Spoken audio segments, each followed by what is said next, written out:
comment est-ce qu'on parvient à allumer ou éteindre une machine de forte puissance sans la toucher. Salut et bienvenue dans Chicha Elect, cette chaîne où nous vous éclairons sur des concepts électriques sans vous électrocuter. Dans cette vidéo, nous verrons ce composant essentiel que l'on retrouve dans tous les armoires électriques industrielles. Ce composant n'est rien d'autre que le contacteur. Nous verrons tour à tour sa définition, nous verrons sa symbolisation, tant dans sa partie puissance que sa partie commande. Nous verrons son principe de fonctionnement, nous verrons comment tester la bobine de ce contacteur et nous terminerons par les critères de choix qui permettent d'aboutir au choix d'un contacteur spécifique. Pour ce fait, nous aurons besoin des données de la charge que ce contacteur devra alimenter, ainsi que d'un ABAC qui nous permettra d'identifier la référence exacte. Si vous voulez apprendre à utiliser la BAC qui vous permet de choisir votre contacteur, restez scotché jusqu'au bout. On se voit derrière l'écran pour la suite.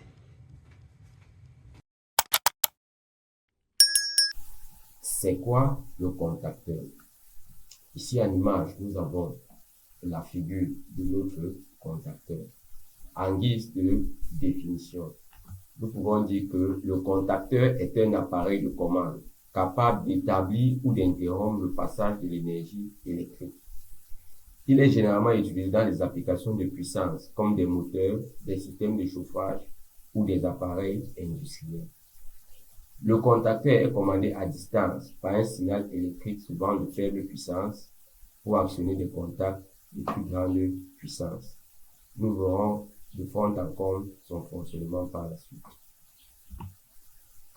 En guise de symbole, le contacteur que vous voyez en image est représenté par trois parties. Nous avons la partie de ses contacts de puissance, la partie de ses contacts de commande et la bobine. Nous avons donc là les contacts de puissance qui sont matérialisés par le premier contact pour la phase 1, qui est matérialisé par les bornes 1 et 2, la phase 2, bornes 3 et 4, la phase 3, bornes 5 et 6. C'est ce que nous avons là, la phase 1, borne 1, 2, phase 2, borne 3, 4, phase 3, borne 5, 6. Nous avons également les contacts de commande. Un contact à fermeture ou normally open et un contact à ouverture ou normally close. Et voilà ici le 13-14 ou NO, normally open. Celui-là, c'est un contact à fermeture. Et le 21-22 NC, normally close, c'est-à-dire contact à ouverture. Et voilà qui sont schématisés ici. Nous avons par la suite la bobine de notre contacteur qui est matérialisée par A1, A2 que vous voyez là, A1, A2. Alors, cette bobine est l'élément central de ce contacteur. Pourquoi? Parce que lorsque cette bobine sera excitée, tous les contacts de puissance et de commande changeront de position. C'est-à-dire, si on apporte une tension convenable à la bobine, elle sera excitée. Une fois excitée, tous les contacts de puissance qui sont à fermeture vont se fermer. Le contact 13-14 de la commande qui est à fermeture se fermera. Et le contact 21-22 qui est à ouverture s'ouvrira. De même, dès lors que la bobine est désexcitée, comme c'est le cas présentement, tous ces contacts reviendront à leur position initiale. Nous voyons ça dans la partie fonctionnement. Nous avons ici un schéma deux modèles de contacteurs différents. Le premier modèle, c'est celui que nous avons utilisé plus haut. Il est constitué d'une partie puissance, d'une partie commande avec deux contacts, un à fermeture et l'autre en ouverture, et d'une bobine. Ici, voilà un autre modèle de contacteur. Ici, il a sa partie puissante, notamment avec ses trois phases. Première phase, deuxième phase, troisième phase. Lui, il n'a qu'un seul contact de commande, c'est le contact à fermeture, ou alors le normally open, appelé 13-14. Il n'a pas de contact à ouverture. Il a également sa bobine qui est A1, A2. Ceci étant, nous passons au type de bobine. Nous avons des bobines qui fonctionnent à courant alternatif avec des tensions standards de l'ordre de 24 volts, 48 volts, 110 volts, 230 volts et 380 volts. Généralement, elles conviennent aux applications où le réseau d'alimentation est à courant alternatif. Nous avons également des bobines à courant continu qui fonctionnent avec des tensions standards de l'ordre de 12 volts, 24 volts, 48 volts et 110 volts. Bien évidemment, elles conviennent aux applications où la source d'alimentation est le courant continu. Donc, si nous avons notre bobine, nous devons remarquer, ou alors comme c'est indiqué ici, même comme nous ne voyons pas bien, nous devons connaître la tension de fonctionnement de la bobine et la nature de cette tension. C'est-à-dire la nature, est-ce alternative ou continue? Une fois qu'on a la nature, on doit maîtriser la tension de fonctionnement. C'est cette tension, c'est avec cette tension qu'on viendra exciter la bobine pour que nos contacts changent d'état. Nous passons donc au fonctionnement. Là, nous avons toujours nos deux modèles de contacteurs. Nous avons le premier modèle avec ses bornes de puissance et ses bornes de commande, avec bien évidemment la bobine qui est l'élément central. Nous avons le deuxième contacteur avec ses bornes de puissance et ses bornes de commande, bien évidemment avec la bobine. Nous avons matérialisé ici l'état de repos de notre contacteur. Nous avons dit, lorsque nous allons amener la tension suffisante qui correspondra à la bobine, tous ces contacts changeront de position. Les contacts à ouverture s'ouvriront, les contacts à fermeture se fermeront. C'est ce que nous allons faire. Si nous excitons notre bobine, elle va passer en travail. Et comme vous avez observé, ces contacts-ci qui étaient à fermeture se sont fermés. Ce contact-ci qui était à ouverture s'est ouvert. De même ici, ces contacts à fermeture se sont fermés. Ici, nous disons que notre bobine a été excitée, c'est-à-dire elle a reçu la tension convenable à ses bornes pour l'exciter. Une fois le travail effectué, nous pouvons décider de désexciter cette bobine, soit à travers un bouton poussoir, soit à travers par exemple un disjoncteur. Nous désexcitons la bobine, elle revient à sa position de repos. Et c'est la position que nous avons étudiée tout à l'heure. Donc, on peut exciter. En ce moment, la bobine est en travail, les contacteurs changent d'état ou désexciter. Nous passons au test du contacteur. Tester le contacteur revient à tester d'abord sa bobine, par la suite ses contacts de puissance et enfin ses contacts de commande. Le test des contacts de puissance de la bobine et de commande se fera à l'aide d'un multimètre. Nous allons donc prendre notre multimètre. Ici, nous avons l'état de repos. Nous allons le régler sur sa fonction continuité. Et nous allons essayer de mettre les deux sondes de notre multimètre ensemble. Quand nous allons les mettre, nous allons observer un bruit sonore. Cela montrera bien que nous sommes en mode continuité. Nous allons donc prendre nos deux sondes, mettre entre la borne 1 et 2. Nous allons voir que rien ne va se passer. Entre la borne 3 et 4, rien également. Entre la borne 5 et 6, rien. Entre la borne 13 et 14, rien.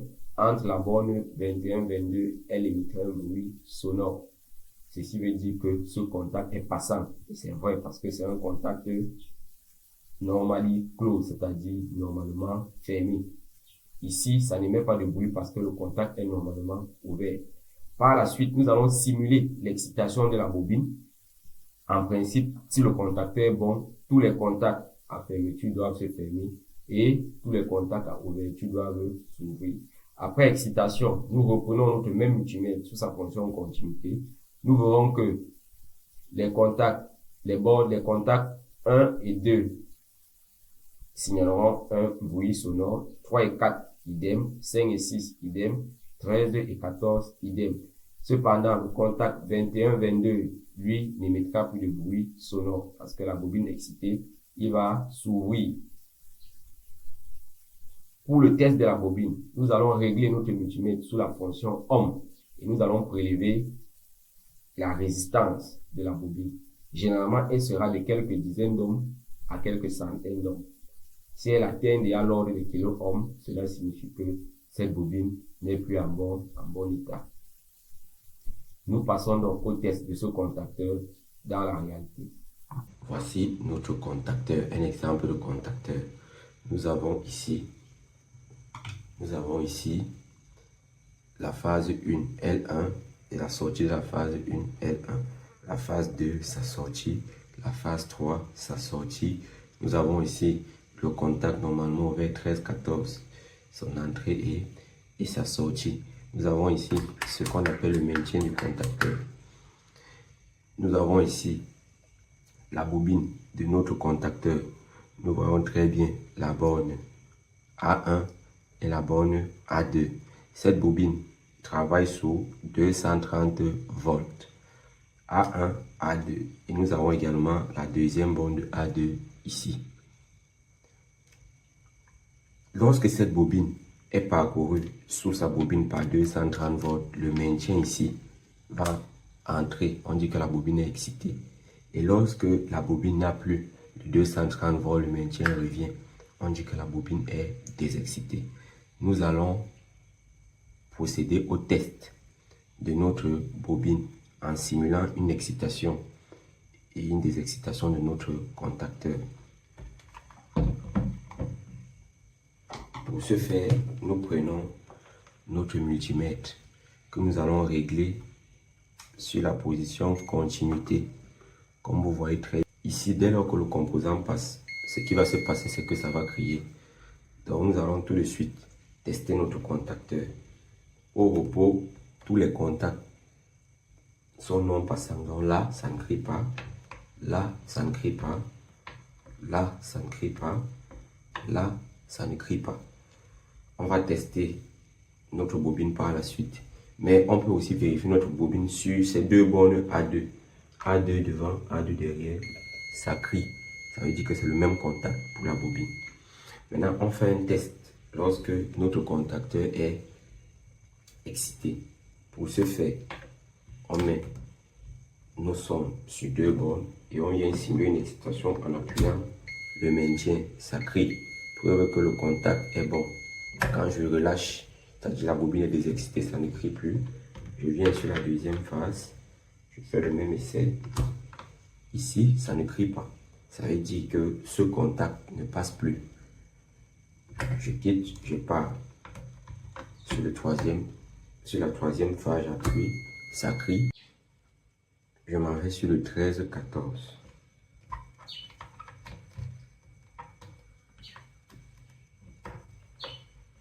Le seul contact normalement ouvert, j'appuie, il passe.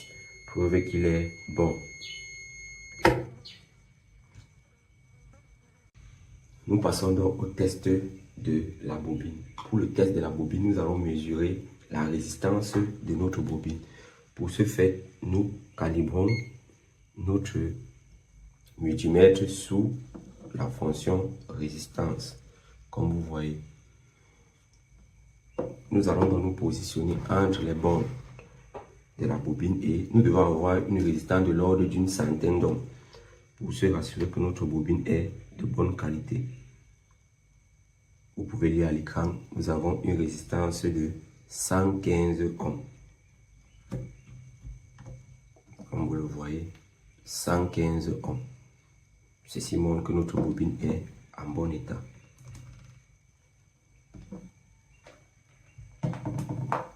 Nous pouvons rapidement vous présenter un autre modèle de contacteur ici. Voilà ces différentes phases, phase 1, phase 2, phase 3. Voilà le 13, 14, contact normalement ouvert. Voilà le 21, 22, contact normalement fermé. Et voilà les bornes A1, A2 pour la bobine. Et c'est une bobine qui fonctionne sous 220 volts entre 50 et 60 Hz. Pour ce qui est du choix du contacteur, plusieurs éléments sont à prendre en compte, parmi lesquels la tension de commande de la bobine de notre contacteur, nous l'avons déjà dit assez. C'est une tension qui doit être compatible avec la tension du circuit de commande. Nous avons la tension du réseau et sa nature. nous avons quel type de réseau? Est-ce alternatif ou continu? Si oui, quelle est la nature de la tension de notre réseau? Nous avons les caractéristiques de la charge, en d'autres termes, la puissance utile, la tension d'alimentation et le courant absorbé. Nous avons le nombre de contacts auxiliaires instantanés, comme on l'a vu avec deux modèles de contacteurs différents, et un modèle avec deux contacts auxiliaires instantanés, et un autre modèle avec un contact auxiliaire instantané. Nous avons également, ou alors enfin, la catégorie d'emploi de notre contacteur. Ici, si selon que le contacteur fonctionne en courant alternatif ou continu, nous avons plusieurs catégories d'emploi. En courant alternatif, les catégories d'emploi vont de AC1 à AC4 et en courant continu, elles vont de DC1 à DC5. La nature des récepteurs sont spécifiées pour chaque catégorie ainsi que le modèle de fonctionnement. AC1 correspond aux charges résistives, AC2 au moteur à barre, AC3 et AC4 au moteur à cage. La différence est que l'un fonctionne en coupure moteur lancée et l'autre fonctionne en marche par à-coup. Donc voilà à peu près la différence entre les catégories AC3 et AC4. Nous continuons. Une fois les éléments précédents connus, nous allons arriver sur un ABAC. L'ABAC se choisit d'abord en fonction de la catégorie. Ici, nous avons pris l'exemple d'un contacteur de catégorie AC3. Une fois la catégorie choisie, nous allons également identifier la tension d'alimentation de la charge. Ici, nous avons plusieurs tensions. Si notre charge fonctionne entre phases sous 220 ou 230 volts, c'est cette colonne qui va nous intéresser. Si c'est 380, 400, c'est cette autre. Donc, nous devons connaître la tension d'alimentation de la charge et identifier sur la base d'abord la catégorie, ensuite la tension. Une fois que c'est fait, nous devons connaître la puissance de notre charge. Je prends un exemple. Si notre charge fonctionne sous 230 volts entre phases et que notre charge a une puissance de 3,5 kW, nous allons venir sur la colonne de 220-230 volts. Nous allons chercher la puissance de 3,5. Si nous ne la trouvons pas, nous prenons la puissance directement supérieure qui sera 4 kW. 4 kW, nous allons longer tout au long de la ligne et nous verrons que notre contacteur pourra supporter jusqu'à 18 ampères. Nous prolongeons, nous voyons on peut prendre un contact auxiliaire instantané à fermeture, un autre à ouverture et nous pourrons immédiatement déduire la référence de notre contacteur. Pour ce cas, ça sera LC1D18. Sauf que ce n'est pas terminé. Il faudra compléter cette référence avec le type de tension et la nature d'alimentation de la bobine. Pour ce faire, nous venons ici, sur cette petite tabac en bas. C'est bien noté tension du circuit de commande préférentiel. Courant alternatif. Donc ici, si notre bobine, on va regarder sur le contacteur, fonctionne à 24 volts alternatif, 48, 115, 230, 400, 440, 500, nous allons nous référer à ce type d'excitation de la bobine. Ça peut être B7, E7, FE7, ainsi de suite. Ici, c'est pour une bobine qui peut mixte, c'est-à-dire qui peut fonctionner sous 50 et 60 Hz. Maintenant, si notre bobine fonctionne essentiellement sous 50 Hz et qu'elle est alimentée par exemple sur 24 volts, nous prendrons B5 ou B7, ça ne dérange pas. De même, si elle fonctionne uniquement sur 60 Hz et que sa tension d'alimentation c'est 24 volts, nous aurons une bobine B7 ou B6. Donc, nous verrons tout à l'heure un exemple pratique. Ici, nous prenons un autre modèle d'ABAC.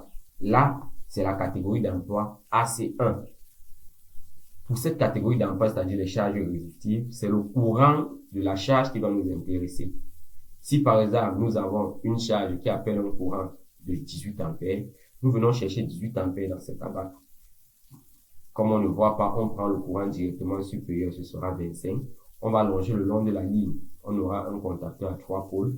On va choisir le contact auxiliaire instantané et immédiatement on viendra lire la référence que nous allons compléter avec la référence de la bobine que nous avons vu dans le tableau lié aux références des bobines. Nous passons donc à un exercice d'application.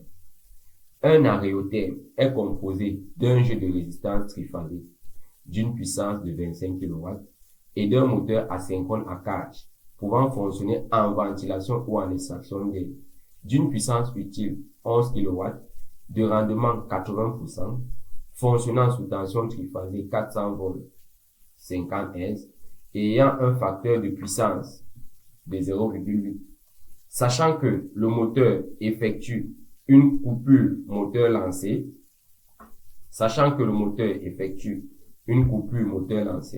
on demande, première question, combien de contacteurs seront nécessaires pour la commande de ces récepteurs? Deuxième question, quelles seront leurs catégories d'emploi?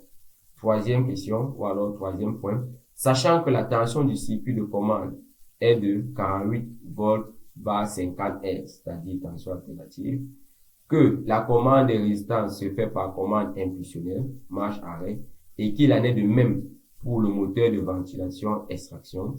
Troisième question, donner la référence exacte des contacteurs à prévoir. Nous passons donc à la correction de l'exercice d'application.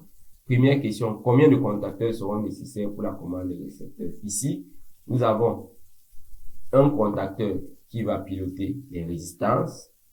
Nous avons un autre contacteur qui va piloter la ventilation, un autre qui pilotera l'extraction d'air. Donc, pour ce faire, nous aurons trois contacteurs. KM1, chauffage, KM2, ventilation et KM3, extraction. Deuxième question, quelles seront leurs catégories d'emploi? Ici, nous fonctionnons en courant alternatif. Donc, nous allons nous intéresser à la batte liée au courant alternatif. La résistance, déjà, ça sera le contacteur KM1 sera de catégorie AC1. Maintenant, le contacteur KM2, lui, c'est un moteur à cage. On est déjà soit sur AC3, soit sur AC4. Mais sauf que son moteur effectue une coupure moteur lancée. Coupure moteur lancée, ce n'est rien d'autre que AC3. De même, le contacteur KM3, ça sera un moteur à cage qui effectue également une coupure moteur lancée, donc ça sera AC3.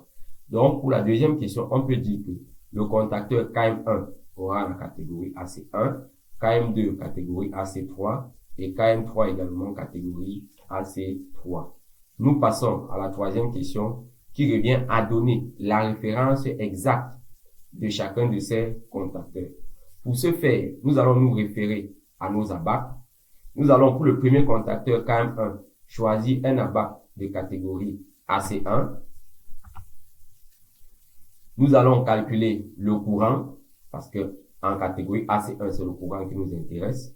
Nous savons que le courant, c'est la puissance divisée par la tension entre phases fois racine de 3. C'est ce que nous appliquons. Et nous trouvons un courant de 36 ampères. Nous allons aller dans notre abac de catégorie AC1, rechercher la valeur 36 ampères. Si nous ne voyons pas cette valeur, nous allons chercher la valeur directement supérieure. C'est ainsi que nous avons notre abac de catégorie AC1. Nous cherchons 36 ampères, il n'y en a pas, on prend 40 ampères car c'est le courant directement supérieur. On plonge le long de la ligne, on aura le nombre de pôles 3. On pourra prendre un contact auxiliaire instantané à fermeture. Nous pourrons aussi lire la catégorie LC1D25. Maintenant, nous allons regarder sur la bac de la bobine par la suite pour compléter cette référence. Nous prenons également les contacteurs KM2 et KM3 qui sont des contacteurs de catégorie AC3. Nous venons avec notre bac de catégorie AC3. La charge s'alimentait sous 400 volts. Nous venons sur la ligne 380-400 volts. La puissance de la charge était 11 kW. Nous descendons là sur la colonne. Nous trouvons 11 kW. On peut donc longer le long de la ligne. Nous voyons que notre contacteur supportera jusqu'à 25 ampères. On pourra prendre un contact auxiliaire à fermeture, un autre à ouverture. Et la référence serait également LC1D25. Nous voyons très bien que nous avons les mêmes références pour le contacteur KM1 et pour les contacteurs KM1 et KM2. La différence réside au niveau de la catégorie d'emploi. Donc, soyez vigilants lorsque vous allez acheter vos contacteurs. On peut vous donner des contacteurs de la référence que vous voulez, mais la catégorie d'emploi ne correspond pas. Maintenant, pour ce qui est de la valeur ou alors de la référence de la bobine, nous avons une bobine qui fonctionne sous 48 volts courant alternatif et bien évidemment sous 50 Hz. Donc, que ce soit le contacteur KM1, KM2 ou KM3, nous venons ici, nous cherchons la ligne 48 volts, c'est-à-dire le courant alternatif. Nous cherchons ensuite la fréquence 50 Hz. Une bobine qui fonctionne sous 48 volts et 50 Hz uniquement, nous pouvons prendre la référence E5. Et comme nous avons aussi la possibilité de prendre une bobine qui fonctionne à la fois sur 50 et 60, on peut également prendre la référence E7. Nous allons devoir voir, pour ce qui est du contacteur KM1, la référence LC1D25E7 ou LC1D25E5. De même, pour les contacteurs KM1 et KM2, nous aurons la référence LC1D25E7 ou LC1D25E5. Donc, nous avons les mêmes références, mais la différence se situe au niveau de la catégorie d'emploi. C'est très important à connaître. Si vous avez aimé cette vidéo, n'hésitez surtout pas à la partager, à la liker, à nous laisser un commentaire et surtout à activer la cloche de notification pour recevoir les prochaines vidéos.